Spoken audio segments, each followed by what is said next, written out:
अगर मैं आपसे कहूँ कि x की पावर 5 इज़ इक्वल्स टू 5 है और ये किस x के लिए पॉसिबल है, आप मेरे को ये बताइए, तो आपके पास मेरे अकॉर्डिंगली 3 अप्रोच सबसे पहले आई होंगी, अगर आपने इसे सॉल्व कर दिया हो तो। ठीक है? तो सबसे पहले जो मेरी अप्रोच है वो कुछ इस प्रकार है, यहाँ 5 है और यहाँ पे भी 5 है। देखने में दोनों 5 एक ही हैं, तो मैं क्या इस 5 की जगह इस 5 की वैल्यू को रख सकता हूँ? कहने का मतलब इस 5 को तो मैं पहले लिख रहा हूँ, पर x की पावर 5 लिखने की बजाय मैं x की पावर इस वाले 5 की जगह मैं ये 5 की जो वैल्यू है ये रख दूँगा। तो ये कुछ इस प्रकार से दिखेगा। बेसिकली यहाँ पे जो 5 था उसे x की पावर 5 हमने बोला क्योंकि वो हमें दे ही रखा था।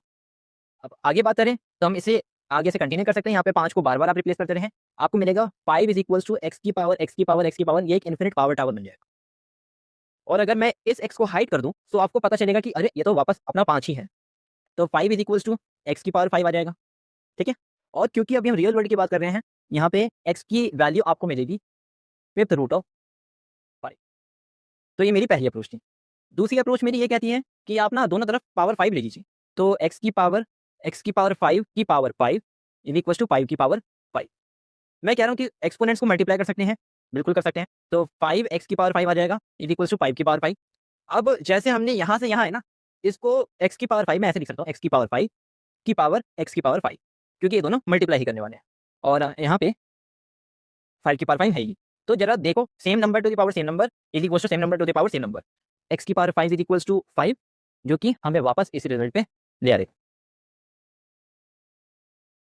इसकी एक अप्रोच मेरे पास और है, यहाँ पे x की पावर 5 इज़ इक्वल्स टू क्या है? 5 है। तो मैं कह रहा हूँ कि मैं इस चीज़ को y बोल देता हूँ। तो y is equals to x की पावर 5 मिल जाएगा, बिल्कुल सही। मैं कह रहा हूँ कि आप x को भी अलग कर लीजिए, x is equals to fifth root of pi y मिलेगा। ओके। तो मैं कह रहा हूँ कि इसकी जगह y रख दीजिए और इसकी जगह फिफ्थ रूट ऑफ y रख दीजिए। आपको मिलेगा y की power y by 5 is equals to pi. Basically मैंने ये वाला रूल यहाँ डायरेक्टली अप्लाई कर दिया। अब मैं कह रहा हूँ कि इस 5 को उधर भेज दो, कैसे भेजोगे? दोनों तरफ पावर 5 लेके। ये और ये कैंसल हो जाएगा। y की power y is equals to 5 की पावर 5 जब आप देखोगे, तो आपको पता चलेगा कि y इज़ इक्वल्स टू 5 होने वाला है। तो आपका आंसर आपके सामने है। यहाँ पे y की वैल्यू 5 रख दीजिए, सेम रिजल्ट आपको मिलने वाला है। राधे राधे।